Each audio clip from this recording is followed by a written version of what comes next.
Well, hello there, dragons, and welcome to this instructional video for Lesson 5, Part 3, Managing Prices. The main idea behind this economics lesson is the price system's limitations sometimes lead governments to intervene in the market. With that in mind, by the end of watching this video, you'll be able to explain why governments sometimes set prices, explain what governments try to accomplish through price floors, price ceilings, and rationing, and explain what happens when governments manage prices. Now that the outcomes for this lesson have been shared with you, let's get started.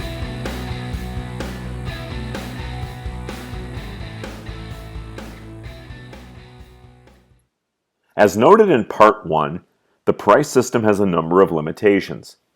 The price system does not accurately assign or determine who should pay the cost of externalities like pollution, nor does it accurately distribute the costs and benefits of public goods like national defense.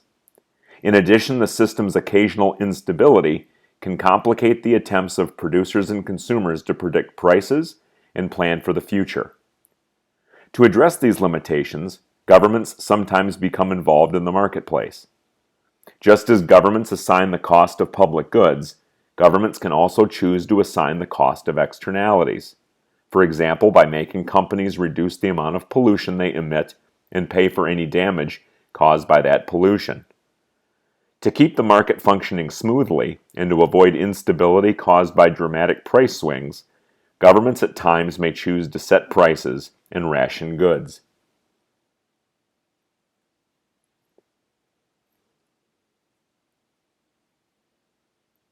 Governments sometimes set prices to protect producers and consumers from dramatic price swings. They accomplish this through price ceilings and price floors. A price ceiling is a government regulation that establishes a maximum price for a particular good. Producers cannot change prices above this set level. Consider rent control, for example. Suppose that the city of New Populous is experiencing a population boom. So many people want to live in the city that prices for apartments and other rental properties have skyrocketed. As a result, many people who work in New Populous cannot afford to rent apartments or houses in town, near their jobs. Such a situation results from the forces of supply and demand. The high demand for the limited supply of New Populous rental properties drives up rents as consumers compete with one another by paying higher prices, or rent. Like many other communities, however, New Populous feels that affordable housing is an important priority. Therefore, to ensure that its citizens can afford to live in the city, the New Populous City Council decides to intervene in the market by setting a price ceiling on rents for apartments within city limits.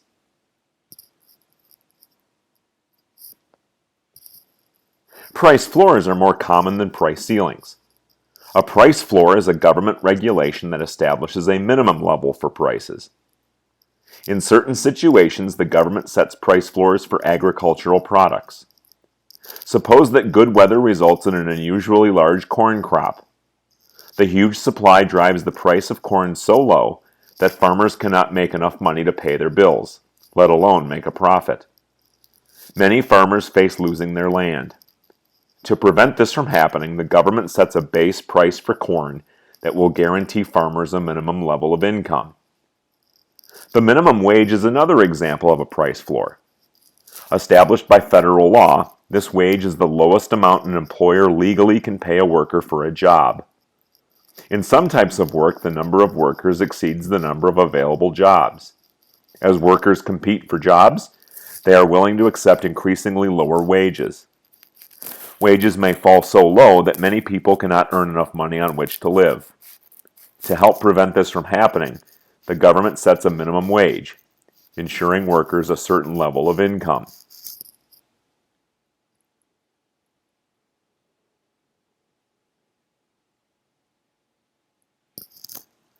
Most economists advise against the use of price ceilings and price floors. Interfering in the normal interaction between supply and demand can cause unintended imbalances and can prevent markets from reaching equilibrium. Price ceilings tend to result in shortages, while price floors tend to result in surpluses. Think again about some of the examples already discussed. The government of New Populace hopes that rent control, a price ceiling, will result in affordable housing. The government sets the price of a two-bedroom apartment at $600 per month, while the equilibrium price is $800. Unfortunately, by keeping rents artificially low, rent controls tend to shrink the supply of rental properties. Notice that a price ceiling of $600 creates a shortage of 100,000 apartments. 175,000 demanded minus 75,000 supplied is 100,000. How does this happen? Remember that the law of supply explains that higher prices encourage increases in the quantity supplied, while lower prices encourage reductions in the quantity supplied. By lowering prices, and therefore the potential profits that landlords can make on their properties, rent control programs discourage landlords from building new rental units. Likewise, landlords are less willing to invest money in repairing existing rent-controlled properties because they cannot increase rents to cover these expenses. Thus, instead of increasing the quantity of affordable housing supplied, over time rent controls actually tend to decrease the quantity supplied. Because landlords cannot change prices according to their costs and in response to demand, the market does not reach equilibrium. Now think again about the government's corn pricing policy. As shown, a price floor of $2.50 per bushel encourages farmers to maintain a high level of corn production. Even when the market is flooded with surplus corn, farmers know that the price floor guarantees them a minimum income. By sending incorrect signals to farmers, the artificially high prices prevent the market from reaching equilibrium.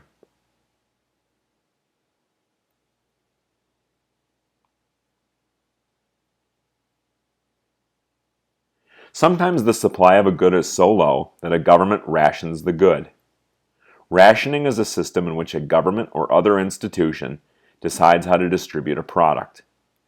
Under a rationing system, a product is distributed on the basis of policy decisions rather than on the basis of prices determined by supply and demand. Rationing does not often occur in a free enterprise system. In the United States, rationing has occurred mainly during wars and other crises. During World War II, for example, the U.S. government rationed many goods, such as tires, gasoline, meat, butter, and coffee.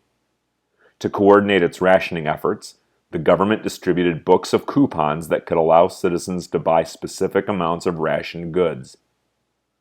A national crisis is not the only time rationing occurs. Consider college sports tickets.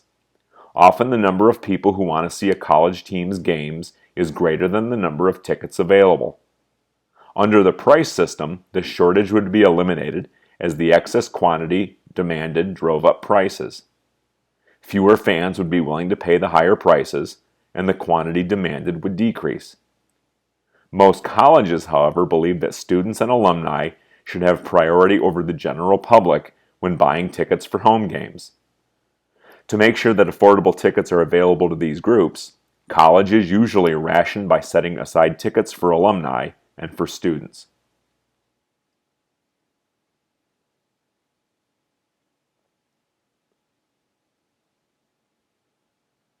Many people feel that rationing is an unwise economic policy.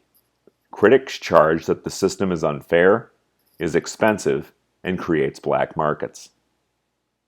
One criticism of rationing is that it distributes goods and services unfairly.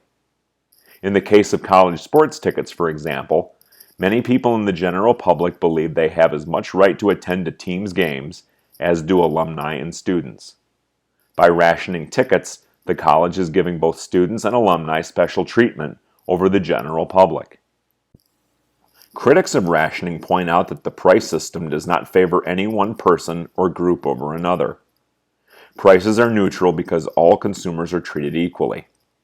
If the college tickets were distributed under the forces of supply and demand instead of under rationing, students, alumni, and the general public would all have an equal chance to buy tickets.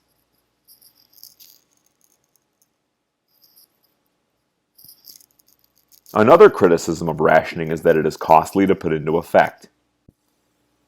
Colleges devote employees' work hours to carrying out and tracking the ticket rationing.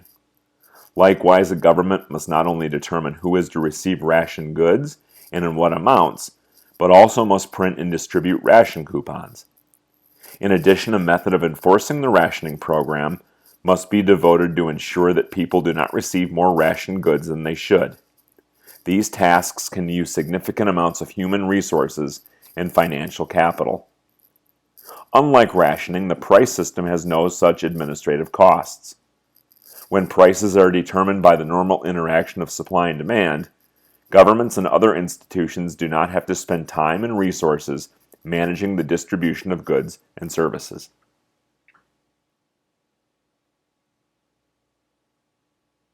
The third problem with rationing is that it tends to encourage black markets, in which goods are exchanged illegally at prices that are higher than officially established prices.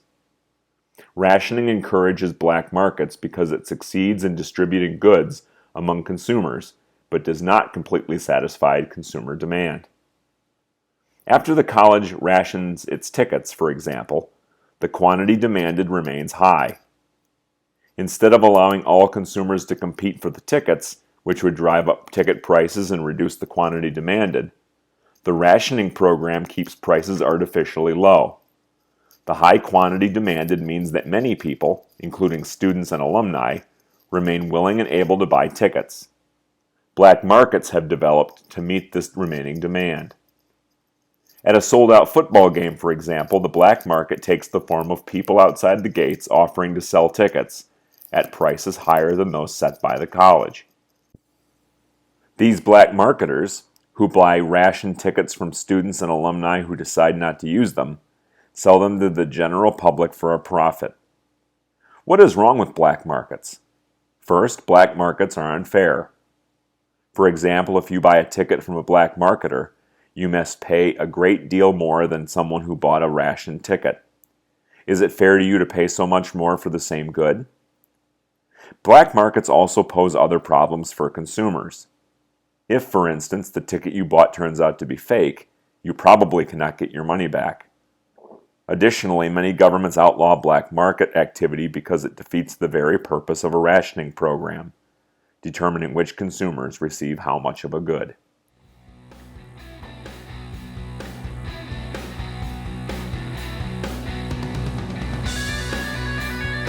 So that's the way it is with Lesson 5, Part 3, Managing Prices. At this point, you should know that governments may set prices by establishing price ceilings and price floors that are intended to protect producers and consumers from dramatic price swings. Governments and other institutions also ration goods that are in extremely short supply. And managing prices through price ceilings, price floors, and rationing interferes with the normal interaction between supply and demand. Don't forget to subscribe to my channel to have the entire catalog of economics videos available at your fingertips. Click the subscribe button and then click the follow bell to receive notifications as to when the channel is updated. Thanks for watching, and I'll catch you in class, Dragons!